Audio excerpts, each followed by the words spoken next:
Welcome to the Future of Power podcast, where we explore how fault-managed power is revolutionizing energy distribution and driving a smarter, safer, and more sustainable future. As the inventors of fault-managed power, VoltServer is at the forefront of this transformation. With FMP now part of the National Electric Code, this breakthrough technology is entering the mainstream, unlocking new possibilities in power delivery. In this podcast, we bring together industry experts, innovators, and thought leaders to discuss the challenges, opportunities, and game-changing potential of FMP. Join us as we have meaningful conversations, share insights, and explore what's next in the future of power. Welcome to the Future of Power podcast. I'm your guest host, Ronna Davis, the Chief Revenue Officer at VoltServer and a digital electricity evangelist. If you're new to the podcast, VoltServer is the inventor of digital electricity, also known as fault-managed power. We deliver high-density power safely and intelligently. More specifically, we transmit electricity as discrete, monitored energy packets over standard cabling infrastructure. We're continuously assessing the line for faults, and we instantly halt power delivery if an unsafe condition arises. This innovation draws from the principle of our patented packetized energy transfer, or PET. Rather than delivering bulk current continuously, digital electricity breaks power into hundreds of pulses per second, analyzing each pulse for anomalies. The result is a power delivery method that combines the granularity and controllability of digital data transmission with the raw capability of high-power electrical systems. This digital safety protocol removes requirements for conduits, breakers, arc flash protections, and other safety apparatus, which all require significantly more materials, space, and labor to deploy. #SafePower changes everything. You can follow VoltServer on LinkedIn, YouTube, through our website at www.voltserver.com, and of course, please like and subscribe to the Future of Power podcast. In a moment, we'll be joined by our guest. But first, I want to talk about an exciting recent development at VoltServer. We have launched the first fault-managed power partner program in the industry, the VoltServer Solution Partner Program. The Solution Partner Program allows manufacturers to incorporate VoltServer's digital electricity technology directly into their product portfolios via technology embedding and reselling. This is a win-win for the manufacturers and for our customers. By expanding the availability and product offerings and providing comprehensive end-to-end solutions with service and support models, more customers will have more options globally to utilize digital electricity in their enterprises. And that brings us to our special guest today, Dave Schell. He's the author of Grit to Gratitude, and he's the founder of DCPacket, a VoltServer solution partner. Dave, welcome to the Future of Power podcast. Thank you, Ronna. Glad to be here. Excited. Fantastic. Dave, I read your book, Grit to Gratitude. Now, we've known each other for a couple years now, and I have to say the book gave me some insights about how you approach life, and including business. And honestly, you live your beliefs. The process of working with you, Dave, and the DCPacket team over the past couple of years has been an absolute pleasure. And DCPacket, is a new company, but it comes day one with decades of experience and really strong partnerships that you've developed. But I actually think it's more than that.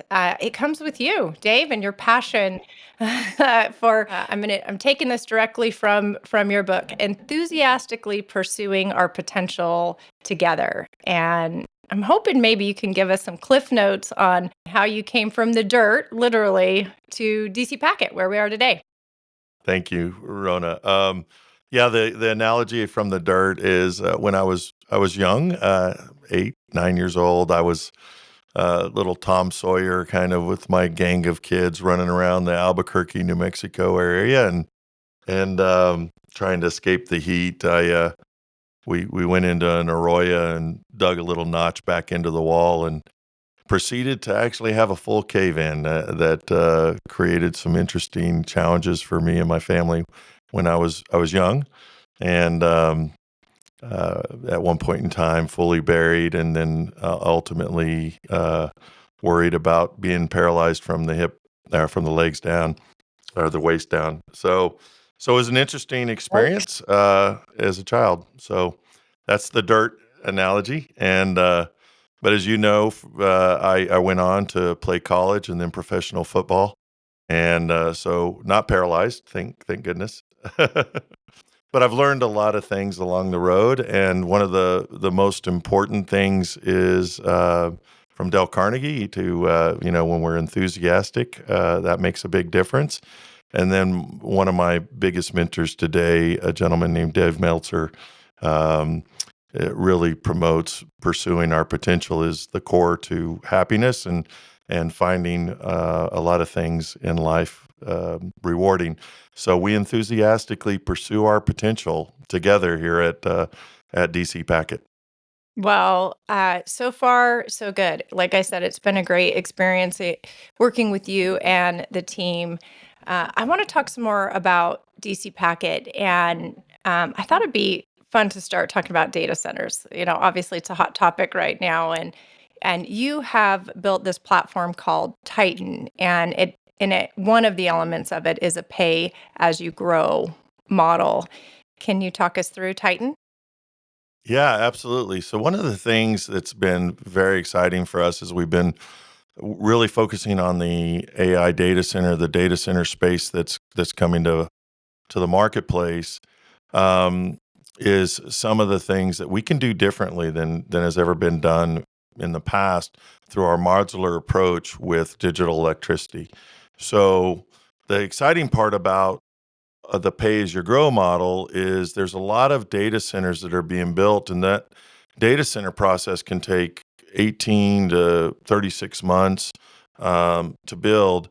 And in traditional AI data center or in traditional data center deployment, you have to put all of that infrastructure in day one, and that asset could be sitting there for months or even years before it's starting to make money. Um, so what's really exciting about our platform is that we can put the base infrastructure in, which is about 20% of the overall cost. And we put that in when the rest of the infrastructure is being built into the building.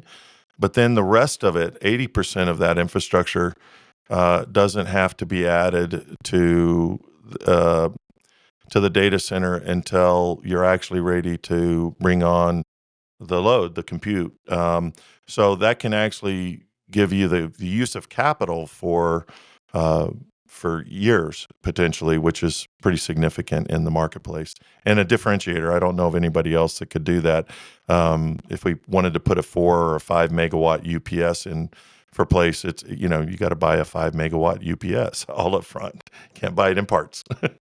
Yeah. So that modular approach combined, which is I think enabled in part by digital electricity, the technology itself. And can you talk to us about that specifically, about how digital electricity as the power transmission portion of the solution makes that type of a model, this pay as you grow, this modular approach possible?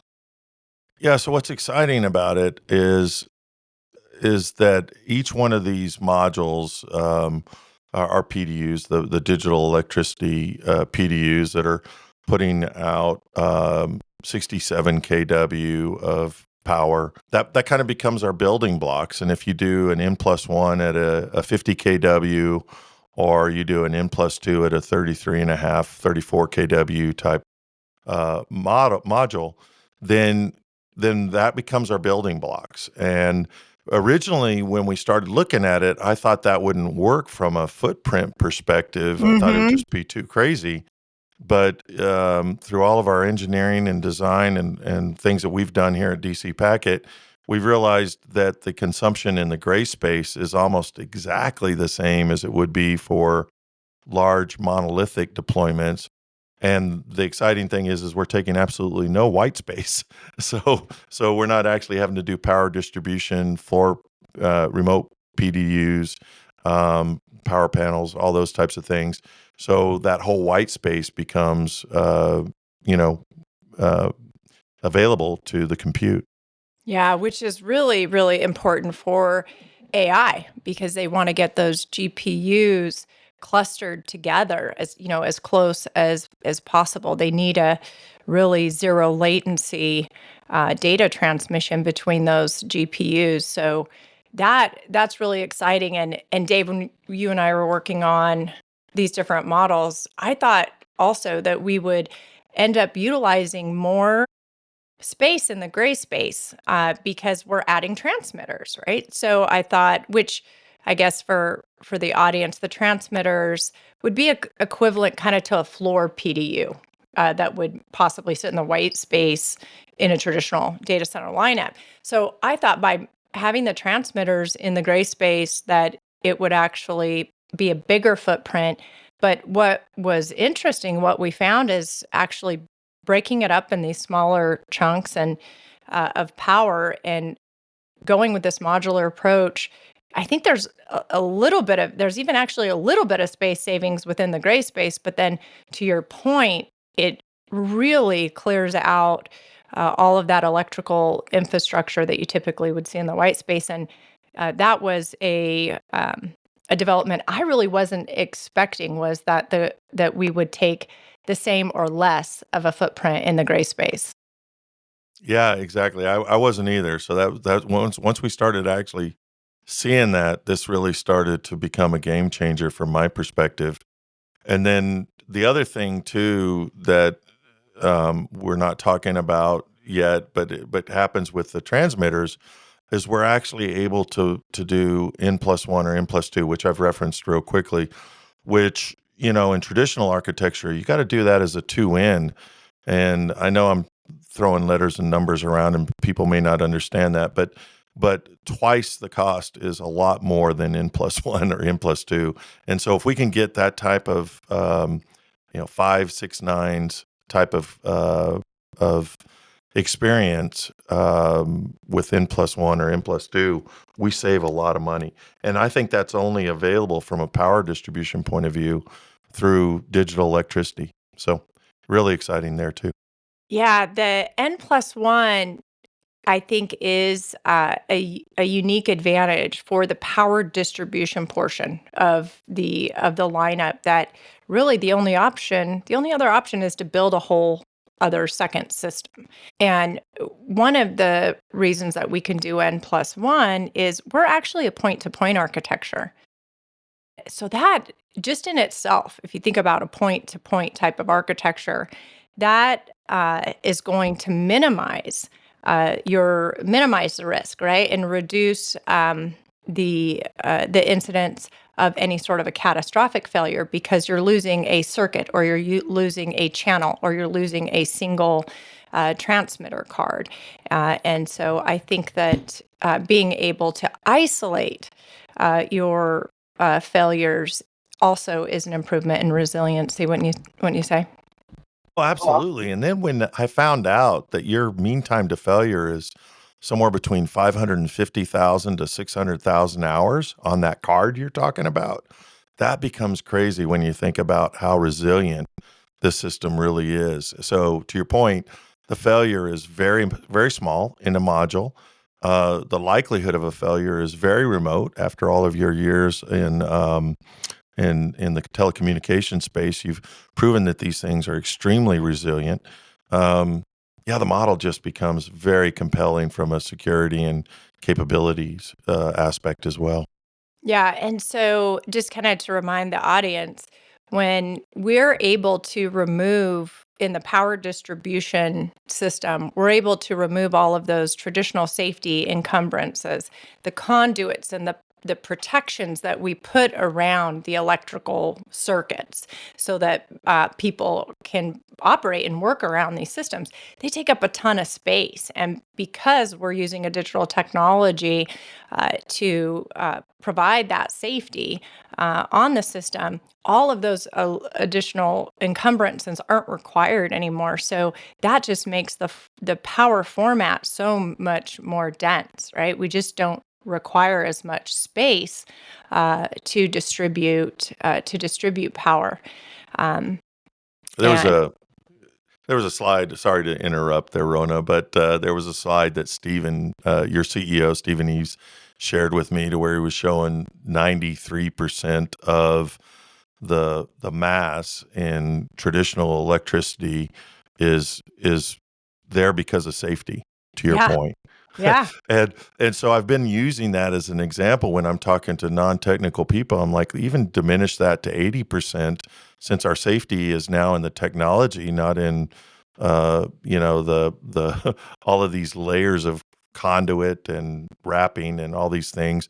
Now we do it in the technology. So even if we diminish that to 80%, it becomes real easy to see if we're taking up 20 inches in a rack to give you 400 kW, which I think that's right, about 20 inches for 400 kW in the rack. Then just multiply that times 4 if you want to do traditional AC infrastructure. So you go, okay, well, now, 80 inches. You're like, well, wait a minute, isn't the rack 80 inches? You're like, yeah, yeah, it is. It yeah. is. So we no longer can put any compute in that rack. So when I share it like that with non-technical people, they're like, wow, 80 inches would have to be there. That's the whole rack just to be secure. So anyway, Yeah. I that's know we're trying to get a ton of power into each individual rack, but what you also gain with digital electricity is you're going to lower the embodied carbon of your data center, because all of this stuff we use to protect traditional electrical systems all uses mined non-renewable materials, right? And so all of that goes away. So you're also going to have a reduction in your embodied carbon for your data center as well. yeah, what is that? That number is pretty big, like about 40, 45%, Rona? I forgot. It is significantly. Obviously, depends on what the initial design was of your data center, and if you were using whips or if you're using busway. But yeah, it is. It's actually a pretty significant impact. The other thing is the method at which we send our transmit power. It actually enables us to use uh, slightly smaller copper conductors. So we also use a little less copper as well. So there's that. But then think of all of the different metals and materials that are used just to protect power systems today. Yeah, and while we're talking about the efficiency, I mean, we might as well go ahead and bring in too, about the carbon offset, but also the efficiency is a big deal about that too. When I shared that recently with a CFO of a data center operator and explained to him that, we're 97% efficient, that was going to translate to about $6,000 a day in savings. But if even outside of the just cash savings, that's electrical savings, right? So it's just much more efficient with our energy consumption as a whole. Yeah. Anyway, And then more that we can allow our customers to get those GPUs closer together, because now we have a denser power format, right? It's not going to take up as much space. So they can stack their GPUs up and down and side to side. It means they're going to reach their peak compute efficiency as well, which I think is, when you think about a data center, we measure data centers typically, we're measuring them in the size of by power. But the reality is a data center exists for data output, right? For those tokens. And so being able to reduce the footprint of power, allowing those GPUs to get closer together, is going to improve the actual compute output of your data center. I think that's really, really exciting, especially when we're looking at AI and the productivity of these. Now they're calling them AI factories, right? They really are, right. right? They're producing something, and what they're producing is that data token. So, yeah, I think that's interesting. I do want to go back because I have been, thinking about the pay as you grow model, or this idea that you can put in some base infrastructure in your data center. And then, as you had stated, as your tenants, fill up your space, or as you start to deploy new technologies into that space. And there's a lot of things like lead times on servers and GPUs, right?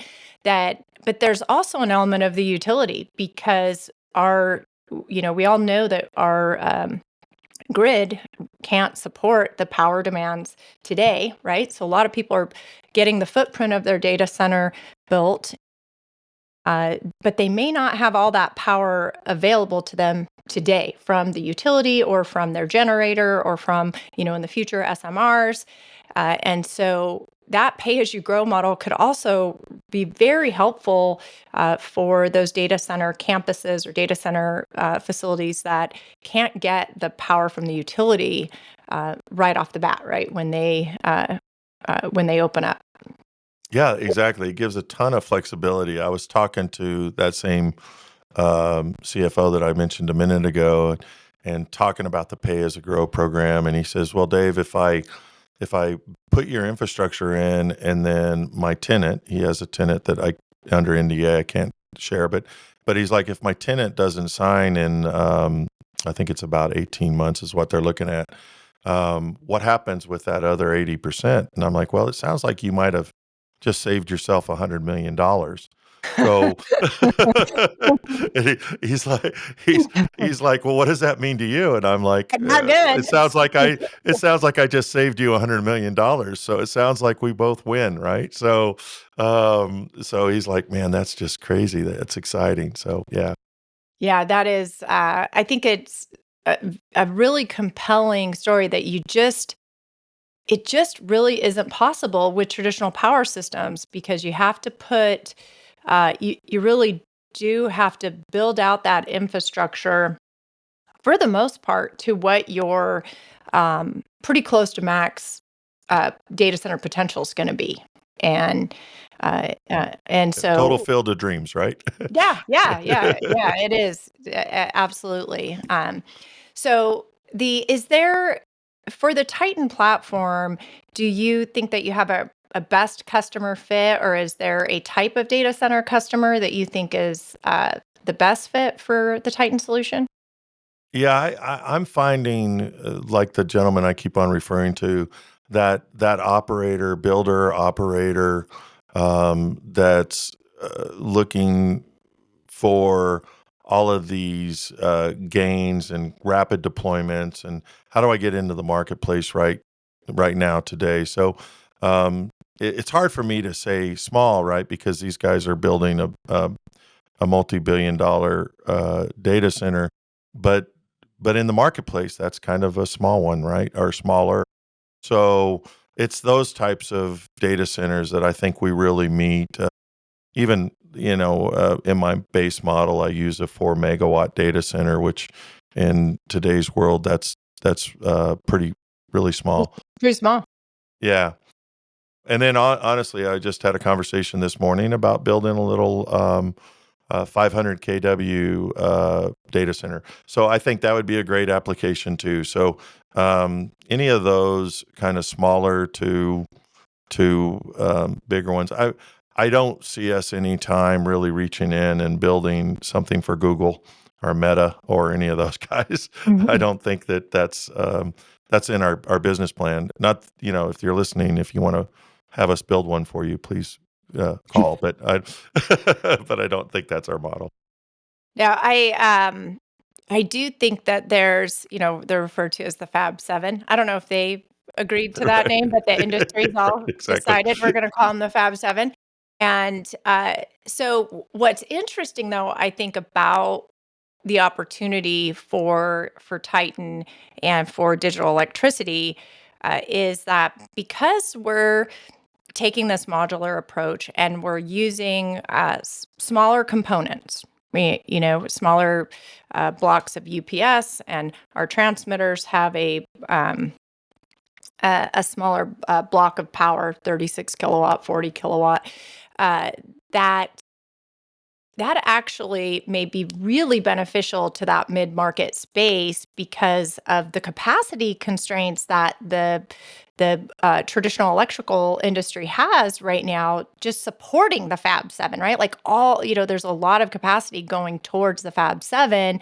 And so it does feel like this could be a great solution to be able to get capacity into that small to mid-tier data center space.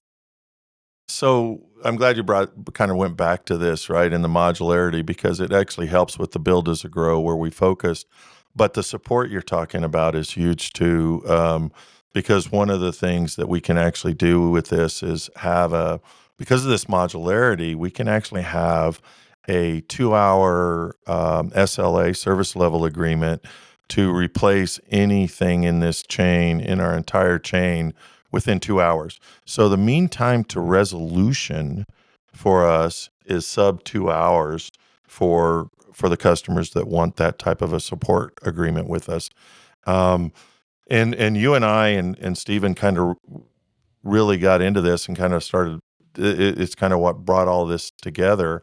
So that also is the reason why it becomes interesting for the smaller data center. Is not only do we have a really quick mean time to resolution, but we also have the ability to, as you indicated, scale easily.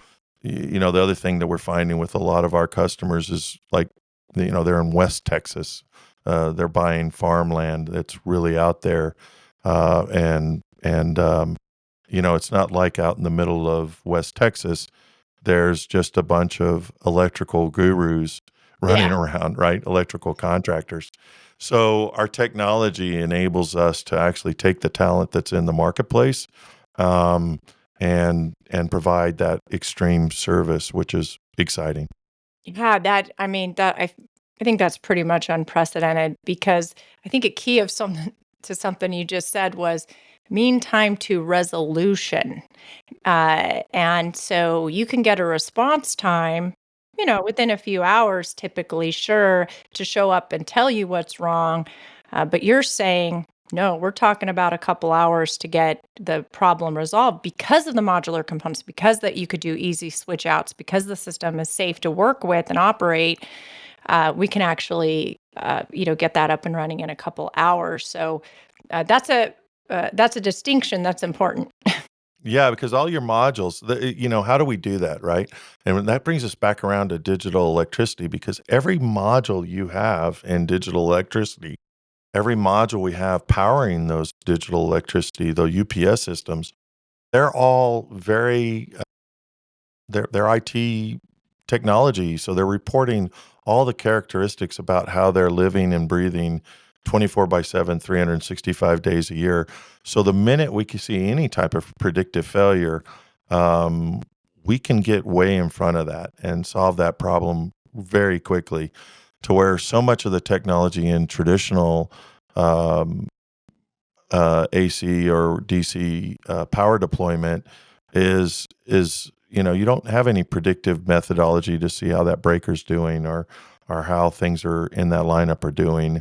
Your rectifiers, your inverters, your transformers, those things. And even if you do see that there's a potential challenge with a rectifier doing a 4 megawatt data center, what are you going to do with that data? That's still going to have a much longer mean time to resolution than our modular solution will. So, yeah, it's really really interesting how that totally changes the service delivery model. Yeah. So I'm going to switch it up because I want to talk about critical power generally. And because you don't just work in data centers, Dave, you've been doing this for 15 years, you work the entire critical power spectrum. What, when we look outside of data centers, what is going on in critical power these days? What are your customers most concerned with? So it really kind of goes back to that conversation we had earlier about the Fab 7. And what we're finding is, customers want to have kind of a relationship like we did 5, 6, 7 years ago, to where when they asked for something, there was a high level of response and capabilities for us to do stuff. So, and that's across the whole critical infrastructure space. So that's one of the things we're really excited about digital electricity enabling us to have more normalized response times to building systems, getting systems out, and deploying systems. So that's a big part of it. And then, of course, everybody, once you actually start talking about digital electricity, and they get their mind around what it really is and why it's different. It's amazing how many light bulbs go on, and they're like, "Hey, we could use it to solve this problem or solve that problem." The casino application that I like to talk about a lot of times outside of the data center, it was never even conceived that we could solve that problem for the casinos. But digital electricity was extremely elegant in that solution. Yeah, especially if we're talking about brownfield, which is most of everything that's out there, the customers that are up against, either grid instability, that they're adding more devices within their enterprise that need to be on backup power because they're either so critical to revenue generation or they're critical to health and occupant safety, right? And so they have to be on backup, but the power infrastructure that's there wasn't built to have all of these dedicated circuits on UPS initially. And so what you have to do if you want to have a centralized UPS, which is clearly there's advantages, right, over distributing UPSs because the reliability, the maintenance on distributed UPS it's really difficult, especially for large enterprises. So if you want to centralize your UPS in a brownfield, that can be a pretty significant amount of electrical work that has to be done for the cutting into those circuits, rerouting circuits, adding sub panels, and that's really disruptive to a existing site that's up and operational, like the casino, for example. They're typically 24/7, and they don't, if they take down part of that, part of the casino floor, that's going to cost them money. And so I do think that fault managed power has a really elegant way of distributing power, like as an overlay power system, right? Very non-disruptive to install these UTP cables through your ceiling, just like data cabling, not disrupting any of the current electrical systems that are in play. And then very quickly being able to, just switch that area over to the fault managed power circuit. Now you're talking about an hour of downtime for one small area versus potentially days or weeks or yikes, months to redo all the power infrastructure. Yeah. Right. The casino application I was talking about was 10,000 slots. Put your head around that. So it's a pretty big casino. And when they were trying to get everything on UPS, the traditional thing was we were like, okay, we're going to have to figure out how to shut down this whole section of the casino for a day or two while we do the conversion. The disruption inside of that space was going to be significant. And then when we presented the digital electricity option, they're like, well, what's our disruption? I'm like, well, 10 slots whenever it's convenient for you. And they're like, are you kidding me? And they're like, that's kind of the maximum disruption throughout the entire distribution chain. Yeah, so it became very, like I said, very compelling. And then when you look at it and go like, oh, and by the way, it's probably about, I know it was less than half the cost to do that, which was it was a very surprising experience to find out it was going to cost us half the cost and almost no disruption. So very compelling. And I use the casino application, but to your point, any type of enterprise that is looking for putting UPS into infrastructure without causing a disruption. And then one of our biggest partners actually is using it for government applications that are focused around sustainability and modernization. Since it's government applications, it's going into a lot of buildings that are historic buildings, so you can't go in and do Yeah. anything to that power. So suddenly being able to put a UTP cable and hide it and do significant power throughout the facility becomes the only way that they can do it. So Yeah. One of the key, I guess, interests in the last, probably year and a half,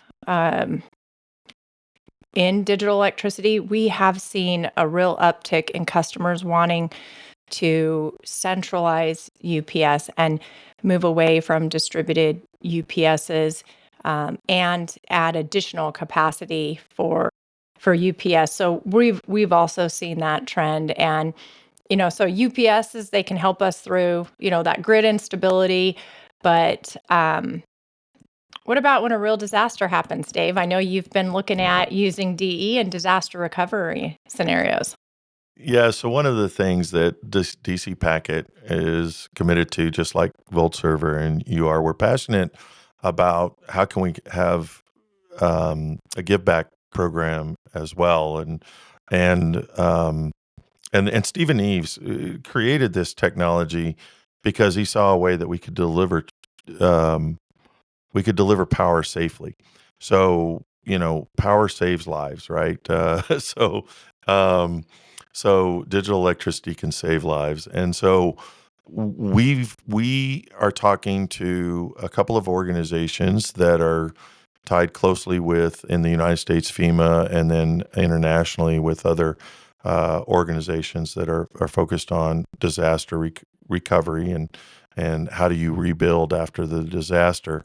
And we're really excited about the momentum we're getting there and the interest we're getting there for digital electricity provided through DCPacket. So it's very exciting. One of the examples we have is the U.S. branch that's focusing. They've already asked us to build a solution so the next time that they deploy into a disaster area, that will actually be providing all the power for their headquarters. They want people to understand what our capabilities could or could be, because we could actually deploy life safety to a triage center a mile away within hours, to where today that could be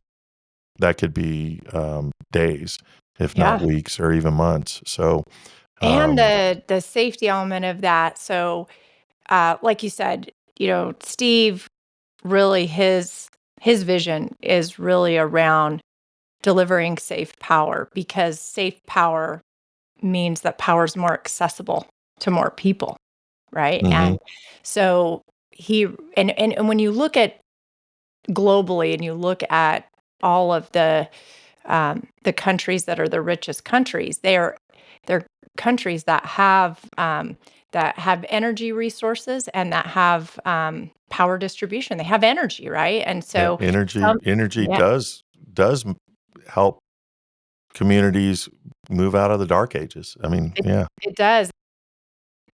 It can change the fate of a nation.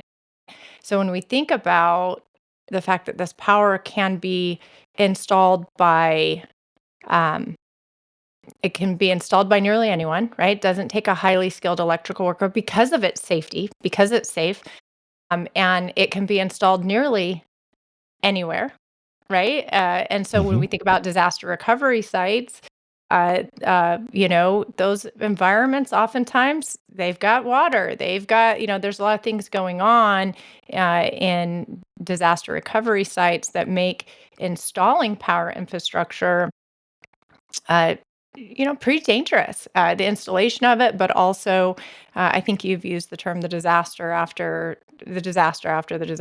but the safety of it really does change so much about our energy paradigm. And it's why, like, my moniker, Safe Power changes everything. And I think it's, Steve's vision, you working with these on disaster recoveries, that fits right into what Steve's vision is for the technology.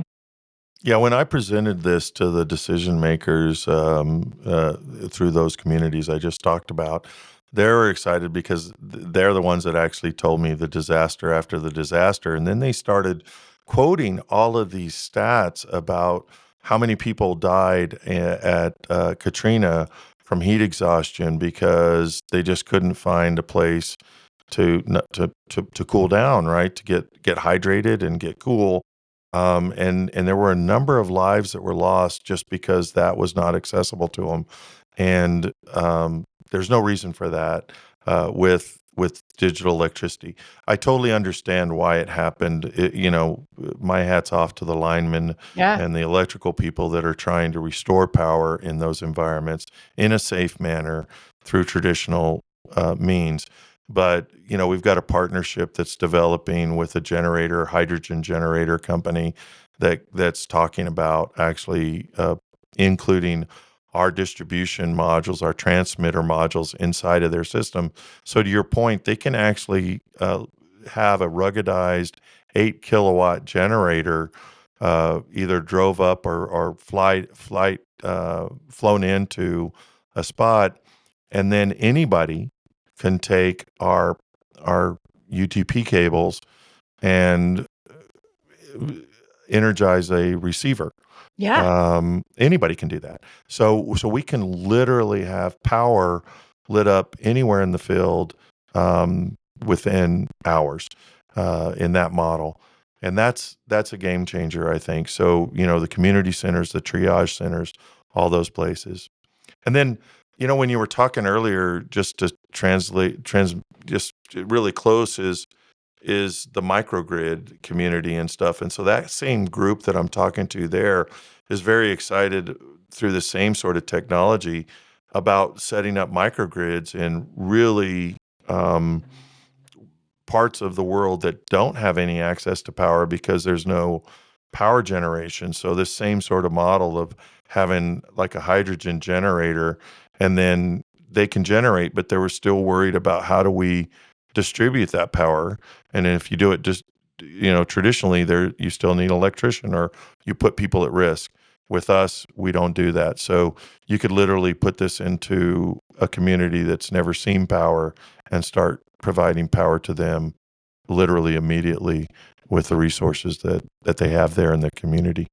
Yeah, I just think that is an area that's going to be so exciting as that develops, Dave. And um, I can't wait to talk in the future more about that specifically. It certainly is something that we at VoltServer, we have a passion around delivering safe power globally, and we're excited about the impact that DCPacket's going to have in that space with us being able to pull all those partners together, pull the whole fitted solution as well as the delivery model together is just it's fantastic. So Yeah, and just to put a little pub out there for our friends, I think Rona, you communicated with a community that's trying to create a lot of well, not create. There's apparently a lot of momentum around public-private partnerships throughout the world. And I think you were able to actually put something into a document that was going to really help support uh, digital electricity getting out there in the world through that public-private partnership community opportunities. yeah, we did. We did that a few months ago. Actually, I did it through the FMP Alliance, which is the trade organization for the promotion of fault managed power adoption. And I'm the secretary of the FMP Alliance. And so, yeah, we did do that and successfully were added into that document. So those that are looking for those types of deployments were in there as an option for power distribution systems. So, yeah, that's hopefully that helps kind of move the process along if when we're presented with these opportunities. Yeah, shout out to those guys because they're really doing a great job to help those communities that are way off grid. They're very interested in the microgrid deployments and stuff. So thank you for doing that, and thank you for the FMP Alliance for supporting that type of initiative. Oh, yeah. No, happy to do it. Happy to do it. So, Dave, our time is up. It was great to talk to you today. The VoltServer team is so excited about our partnership with DCPacket. We have a lot of great work ahead of us, and we're going to have you back in a year to talk about your progress. Absolutely. I'm excited to tell you all the great things we're doing.